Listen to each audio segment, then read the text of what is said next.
Hello friends, welcome back to Siva Upadhyay Bio Classes. Hi, I am Siva Upadhyay and today we are going to start one of the most important chapter of class 12 biology, that is the human reproduction. Have you ever wondered how a new human or begins from a single cell? यानी हमको ये समझना है कि कैसे एक cell से हम पूरे ह्यूमन बॉडी का फॉर्मेशन करते हैं और उस ह्यूमन के अंदर होने वाले बहुत सारे चेंजेस आपको दिखाई पड़ेंगे या उसमें होने वाले बहुत सारे इवेंट्स दिखाई पड़ेंगे जिसको हम बोलते हैं रिप्रोडक्शन इवेंट्स के नाम से जाना जाता है। चाहे वो फर्टिलाइजेशन होगा, अगर वो ह्यूमन बना है, फॉर्मेशन उसकी हुई है, तो उसमें रिप्रोडक्शन कैसे होगा, उसमें इंसेमिनेशन कैसे होगा, वो एडल्ट कब माना जाएगा, उसके अंदर से जो गैमेट्स का फॉर्मेशन है वो कब से स्टार्ट हो जाएगा, यानी इसमें मीनोपॉज क्या है, मीनार्च क्या है, ये बहुत सारी ऐसे मेन टॉपिक हैं when we will talk about today here, right. So now the theme is that कि why the human reproduction is important for study in class 12th। हमको ये जानने की ज़रूरत है क्या ये सिर्फ ह्यूमन के लिए ही ज़रूरी है, तो बिल्कुल नहीं। दुनिया में जो भी अपने आप को एग्जिस्ट करना चाहते हैं इस अर्थ पे, on the earth, they have to just reproduce, right. Reproduce means simple, you know that अपने जैसे संतान को, अपने जैसे प्रोजनी को बहुत ज़्यादा नंबर में बढ़ाना, इंक्रीमेंट करना, उसको क्या बोलते हैं हम लोग, रिप्रोडक्शन कहते हैं।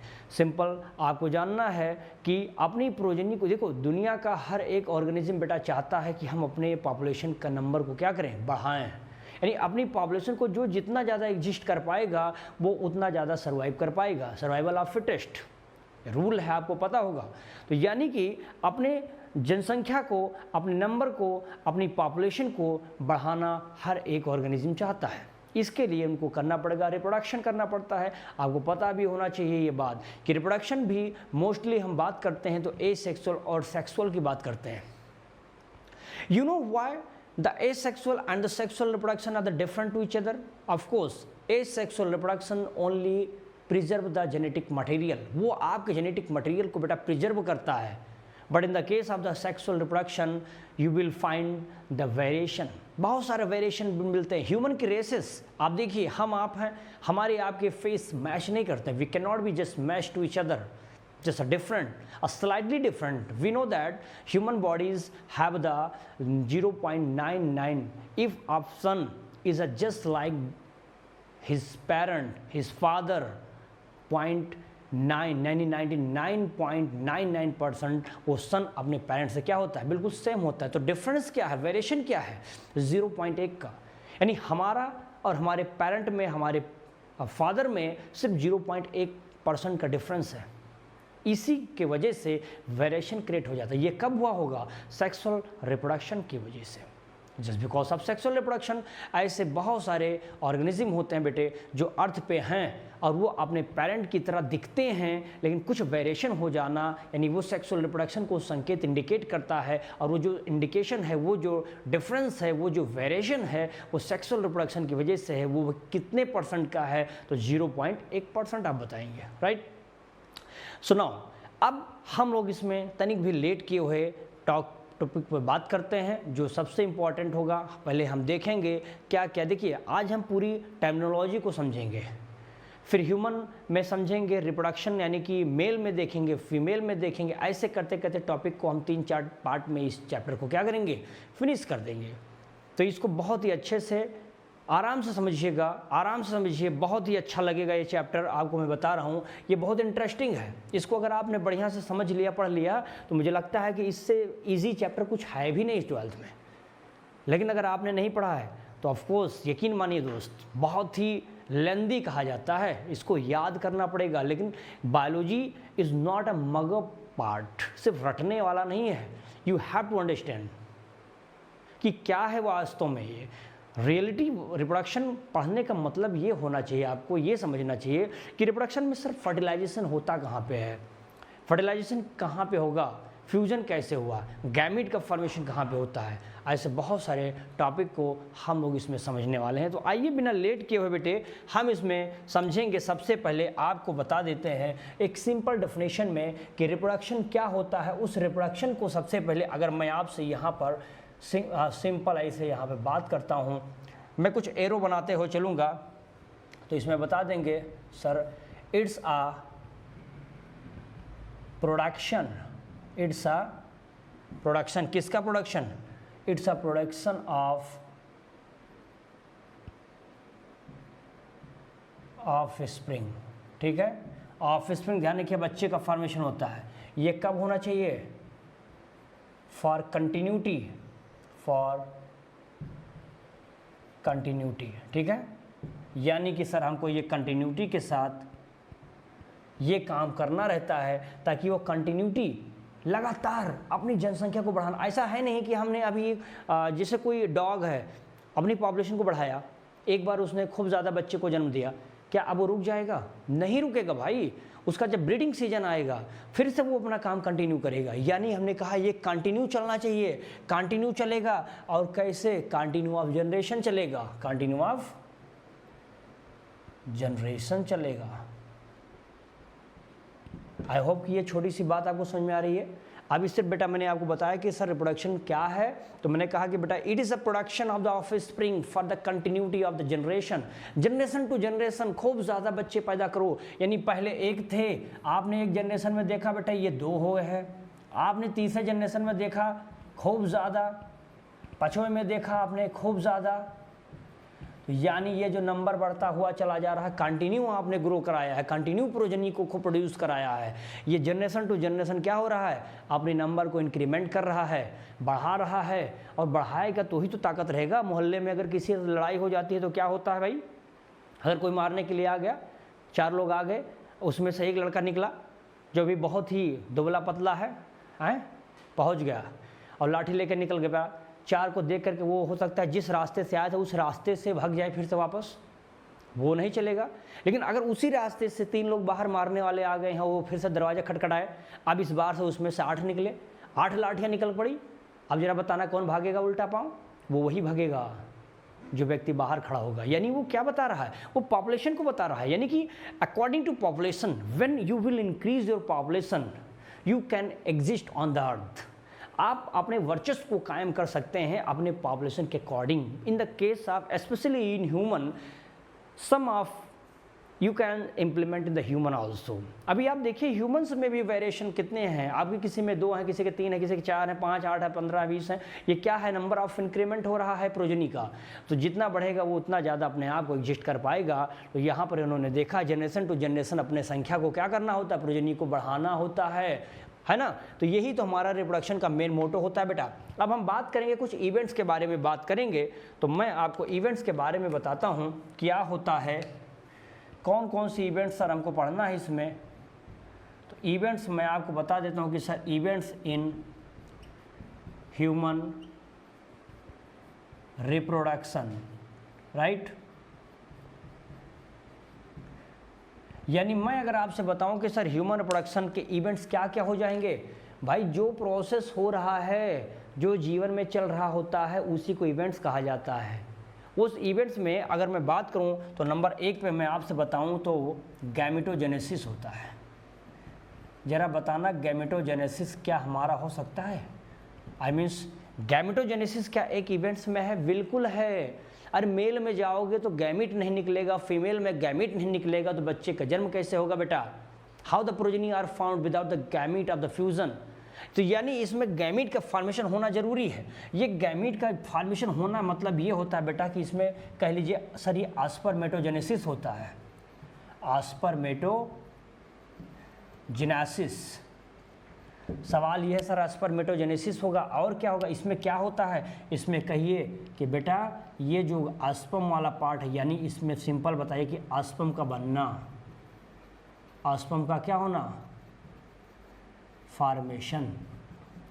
आस्पर्म के बनने के प्रोसेस को आस्पर्मेटोजेनेसिस कहते हैं। The formation of the sperm with the help of the division is called the spermatogenesis. तो स्पर्म बन के रेडी हो गया। स्पर्म आप जानते होंगे कि हैप्लॉइड होता है। एक प्रोसेस इसी में आप पढ़ेंगे आप, जिसका नाम होता है बेटा स्पर्मेटोजेनेसिस के बाद दूसरा अगर देखोगे तो ओजेनेसिस होता है।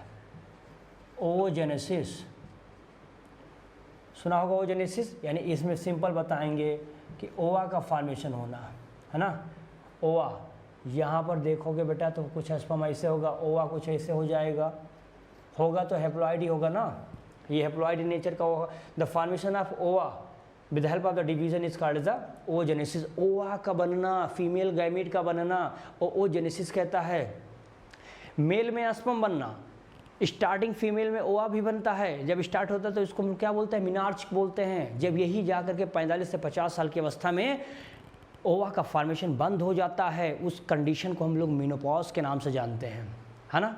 तो ये बात मुझे लगता है बहुत सारे चेंजेस देखने को मिलता है जब फर्स्ट टाइम ये होता है ओजेनेसिस जब होता है, यानी ओवा का फॉर्मेशन जब होता है। अभी आपने पहला इवेंट देखा गैमेटोजेनेसिस, अभी मैंने आपको स्पर्मेटोजेनेसिस समझा दिया, ओजेनेसिस समझा दिया। मुझे लगता है कि इतनी बात समझ में आ गई।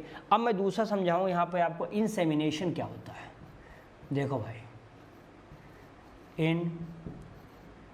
इंसेमिनेशन, है ना। देखो इसमें सिंपल बताओ, इंसेमिनेशन में क्या होता है सर, बस ट्रांसफ़र कर दीजिए आप, transfer of sperm, transfer of sperm कहाँ पे, into the female reproductive tract. भाई फीमेल के बॉडी के अंदर स्पर्म को खूब ज़्यादा ले जाओ, डिपॉजिट करते रहो, खूब छोड़ते रहो, उसी प्रोसेस को इंसेमिनेशन कहते हैं ना। तो इंसेमिनेशन मिस हो गया, the deposition of the sperm in the female body in the human in the female reproductive tract is called the insemination कहा जाता है। बात सही है। तीसरा इवेंट में बताऊँ आपसे भाई, फर्टिलाइजेशन। फर्टिलाइजेशन बचपन से पढ़ते चले आए हो कि फ्यूजन ऑफ गैमेट, क्या हो जाएगा इसमें, फ्यूजन ऑफ गैमेट्स। भाई गैमेट्स का फ्यूजन करना ही तो हमारा कहलाता है फर्टिलाइजेशन। द मेल और फीमेल गैमेट दोनों हैप्लॉइड इन नेचर के होते हैं, दोनों फ्यूज करेंगे, दोनों जाइगोट बनाएंगे। इसी जाइगोट को बनने के प्रोसेस को क्या बोलते हैं, फर्टिलाइजेशन के रूप में जाना जाता है। जैसे मैं आपको एक कंडीशन देता हूँ, सुनिएगा कंडीशन में, जैसे बेटा मैं आपसे कहूँ कि ये स्पर्म हो जाए, ये ओवम हो जाए या ओवा कह दीजिए, ये दोनों जब फ्यूज करेंगे बेटा क्या बनाएंगे, तो क्या सर ये तो जाइगोट बनाएंगे। जरा बताना, जाइगोट हैप्लॉइड होगा डिप्लॉइड होगा, तो जाइगोट हमेशा 2n होगा, क्योंकि एक यानी इसका भाई साहब का, एक यानी इनका भाई साहब, दोनों का, दोनों फ्यूज करेंगे ये हो जाएगा। अब जाइगोट में डिवीजन चलेगा, खूब ज़्यादा डिवाइड करेगा ये, तो पहले ये 2 सेल बनाएगा, फिर डिवीजन चलेगा, यहाँ पे कुछ ऐसे सेल बनाएंगे। ये क्या चल रहा है, ये किसको दर्शा रहा है, ये डिवीजन को दर्शा रहा है, खूब डिवीजन चलेगा। अब ये ब्लास्टोसिस्ट में आ जाएगा, यानी एक कंडीशन इसकी ऐसे भी आएगी, बहुत सारे सेल बन जाएंगे। इस कंडीशन को क्या बोलते हैं, ब्लास्टोसिस्ट के नाम से जाना जाता है, ठीक है। तो ये हमारा ब्लास्टोसिस्ट हो जाता है। मुझे लगता है कि आपको ये बातें रिप्रोडक्शन समझ में आ गया। इसी ब्लास्टोसिस्ट का भी ले जाएंगे हम यूटेरस के वॉल पर, क्या कर लेंगे, डिपॉजिट कर देंगे इसको, बस वो बन जाएगा इम्प्लांटेशन। क्या इतनी इवेंट्स आपको कुछ समझ में आ रही बातें? अगर हाँ तो बहुत जल्दी से स्क्रीनशॉट लीजिए, फिर आगे मैं इम्प्लांटेशन समझाता हूँ। राइट, करिए।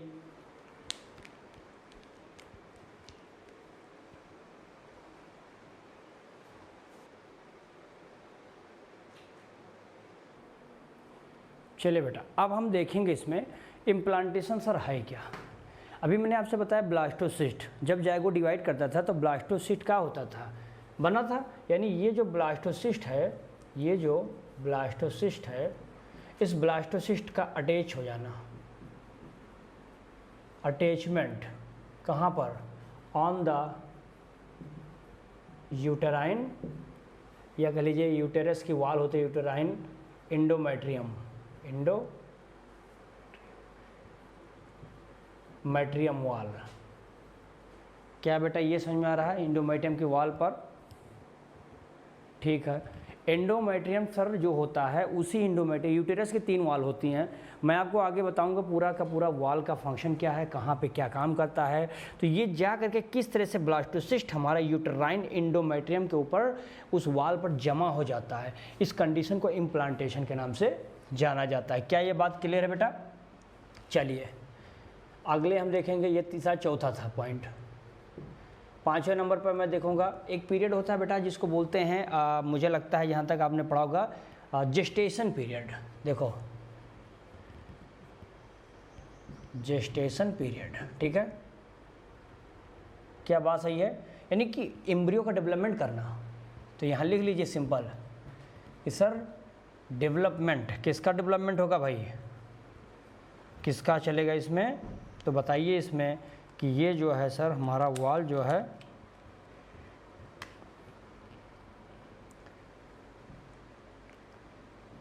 डेवलपमेंट ऑफ एम्ब्रियो, एम्ब्रियो का डेवलपमेंट खूब ज़्यादा, एम्ब्रियो जो अभी मैंने ब्लास्टोसिस्ट कहा था, ब्लास्टोसिस्ट जाकर यूटेरस के वाल पर डिपॉजिट हो गया, काम हो गया। अब उसका क्या करना है, हमें उस वाल को, उस एम्ब्रियो को खूब ज़्यादा डेवलप करवाना है। यानी हम डेवलपमेंट करेंगे एम्ब्रियो का, और कहाँ पर करेंगे? Inside the uterus, inside uterus. यानी यूटेरस में हमने खूब ज़्यादा देखा कि खूब ज़्यादा एम्ब्रियो डेवलप कर रहा होता है। अभी हमने क्या कहा था, एम्ब्रियो का जाके कहाँ पर, यूटेरस के वाल पर जम जाना, और वो जमना इम्प्लांटेशन था, उसमें डेवलप करना जेस्टेशन पीरियड का नाम से जाना जाता है। मुझे लगता है क्लियर है। पार्चुरेशन अगला देखेंगे।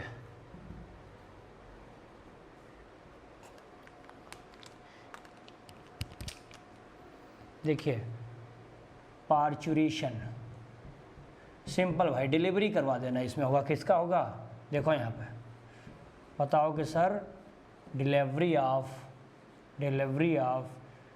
बेबी, बच्चे को जन्म देना, उस पोजीशन को, उस कंडीशन को हम लोग क्या बोलते हैं? पार्चुरेशन पीरियड के नाम से जानते हैं, राइट। कोई दिक्कत इन सब पॉइंट में हो तो बताओ कोई बच्चा है? कुछ नहीं होगा। अब हम आपको बताएंगे इसमें बेटे, ये तो एक नॉर्मल इवेंट था जो सबको पता होना चाहिए, ठीक है। अब कौन कौन से ऐसे इवेंट होते हैं जो मेल और फीमेल दोनों में होते हैं? तो लिखो यहाँ पे कि सर जो रिप्रोडक्शन है, ये जो, या कह लीजिए जो रिप्रोडक्टिव इवेंट्स होता है, reproductive events in A male and female, ठीक है, दोनों में होने वाले कुछ ऐसे हम इवेंट्स के बारे में बात करेंगे जो आप देखेंगे। जैसे कि अभी कुछ समय पहले मैंने आपको एक टर्म दिया था बेटा, स्पर्मेटोजेनेसिस। देखो एक था स्पर्मेटोजेनेसिस और एक हमारा क्या था, अभी कुछ में बताया था, ओजेनेसिस। अब जरा बताना कि ये हमारा क्या करता है स्पर्मेटोजेनेसिस, ओजेनेसिस क्या है? देखो स्पर्मेटोजेनेसिस कुछ समय कहा कि भाई स्पर्मेटोजेनेसिस कब होता है? It start at the puberty, जब बालक प्यूबर्टी अवस्था में होता है उसके शरीर में स्पर्म का बनना उसी समय से शुरू हो जाता है। लेकिन इसमें क्या होगा भाई साहब, ये प्यूबर्टी जो होता है वो मायने नहीं रखते, ये एम्ब्रियोनिक स्टेज में बनना शुरू हो जाती है। तो यहाँ लिख लो it start at the embryonic stage, right. ये एम्ब्रियोनिक स्टेज से बनना शुरू हो जाता है oogenesis. But in the case of the male we can say that it will start at the time of the puberty stage, जब puberty अवस्था आती है when it can start, right. तो फर्स्ट पॉइंट मुझे लगता है स्पर्मेटोजेनेसिस ओजेनेसिस दोनों में थोड़ा बहुत क्लियर हो गया। अभी देखेंगे इसमें एक चीज़ और देखेंगे, ये कब से चलता है। तो ये लिखे इट कंटिन्यूज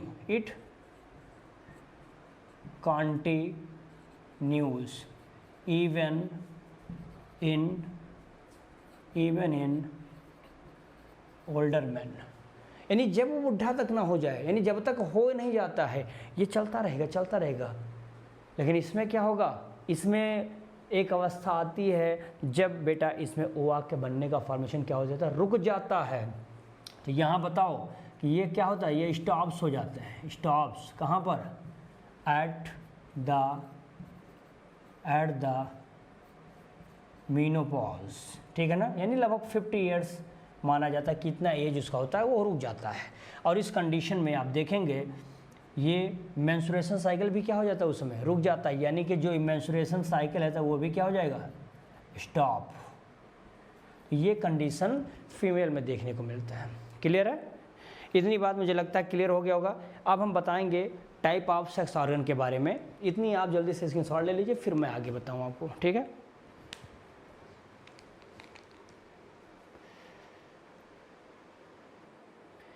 चलो इसमें आपको बता देता हूँ बेटा मैं, एक टाइप ऑफ सेक्स ऑर्गन में सिंपल आपको ये ध्यान रखना है कि sir type of sex organ में दो प्रकार के होते हैं, these are two type. First is the primary sex organ and primary sex organ that organ which can be release the both things, first is the hormones, other is the gamete. अब hormones और gamete को release कर रहा है, ये हमारा primary sex organ में आता है। जैसे कि मैं बात करूं अगर मेल में देखेंगे तो टेस्टिस होता है बेटा, ये अपने अंदर से टेस्टोस्टेरोन नाम का हार्मोन रिलीज करता है, it found in the case of the male, right. But in the case of the female, ovary, one paired ovary are present which can be released the oestrogen, ये hormones है, और एक progesterone hormones होता है, ये hormones तो release ही कर रहा है, साथ ही साथ कुछ गैमिट जैसे ओवा, आपको पता होगा ओवम या ओवा, ये गैमिट और हार्मोन दोनों को रिलीज करता है मेल में और फीमेल में। क्लियर है। फिर देखेंगे सेकेंडरी सेक्स ऑर्गन सर क्या करेगा, फिर अगर प्राइमरी हमारा हार्मोन्स को और गैमिट को रिलीज करता है, दो काम करता है, तो सेकेंडरी क्या करेगा, ये सपोर्ट करेगा किसमें, गैमिट को निकलने में, ये खूब ज़्यादा सपोर्ट करेगा, स्टोर करने में, देखो सपोर्ट करता है रिप्रोडक्शन में, स्टोरेज करेगा, ट्रांसफ़र करेगा, और साथ ही साथ ये मैच्योरेशन ऑफ गैमिट, गैमिट को मैच्योर करने में मदद करता है, ये काम होता है इसका। जैसे कि मेल में देखोगे तो वास डिफरेंस है, एपिडेडमिस है, आगे बहुत सारे हैं मैं बताऊंगा आपको, अभी आपको वास डिफरेंस जानना है, एपिडेडमिस होता है। फीमेल में आप जानते हैं ओविडक्ट होता है जिसको फैलोपियन ट्यूब कहते हैं, इसी में बच्चे का डेवलपमेंट होता है, आगे मतलब फ्यूज करेगा इसके एम्पुला में जा करके, और एक होता है यूटेरस जहाँ पे डेवलप शुरू हो जाता है डेवलपमेंट। फिर आता है बेटा मेल रिप्रोडक्टिव सिस्टम, अभी थोड़ा बहुत हल्का जान लीजिए क्या होता है, कहाँ पर होता है, it found in the case या sorry it found in the male में होगा ही होगा, लोकेशन कहाँ पे होगा इसका, तो ये कहिए पेल्विक रीजन्स पे होता है, तो ये पेल्विक रीजन सामने रहेगा, बाहर रहेगा शरीर से। ये तीन चीज़ इसमें होती हैं बेटा, तीन चीज़ों का नाम आपको जरूर जान रखना है कि मेल में अगर कभी भी आपसे पूछा जाएगा कि मेल रिप्रोडक्टिव सिस्टम में क्या क्या चीज़ रहता है आपस में कंपोजिशन उसका है, तो पहला रहेगा टेस्टिस का। टेस्टिस एक हमारा प्राइमरी सेक्स ऑर्गन होता है, जानते होंगे गैमेट यहीं से बनेगा। दूसरा हो जाएगा जो मेल एक्सेसरी डक्ट होता है, फिर चार तरीके का डक्ट है भाई, ये ध्यान रखना, एक है रेटी टेस्टिस मेन ही है, एक है वासा एफ्रेंसिया, एपिडेडमिस और vas deferens. These are the four kind of the accessory duct. कौन कौन से हैं, डक्ट का नाम रट लीजिए, rete testis, vasa efferentia, epididymis, और एक होता है हमारा कौन सा, वास डिफरेंसिया। ये हमारे these are the four kind या these are the four type of the accessory duct. And what about the accessory glands, yes these are the three type. First is the आप बताएंगे सेमिनल वेसाइकल, अगला बताएंगे prostate gland, तीसरा हो जाएगा bulbo urethral gland.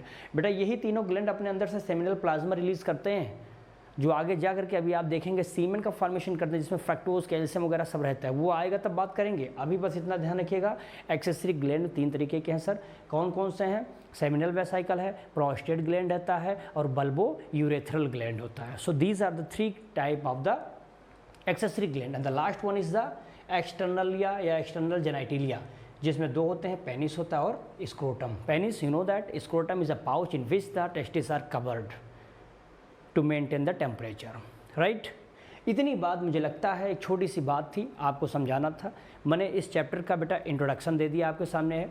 अब हम लोग इसमें मेन जो हमारा खेला होगा वो होगा मेल रिप्रोडक्टिव सिस्टम के बारे में। सो आई होप बेटा कि ये छोटी सी बात आपको समझ में आ गई होगी, बाकी हम लोग इसको कंटिन्यू करेंगे, कल करते हैं, चीज़ें समझ में आएंगी। Thank you so much, you can take the screenshot also, thank you.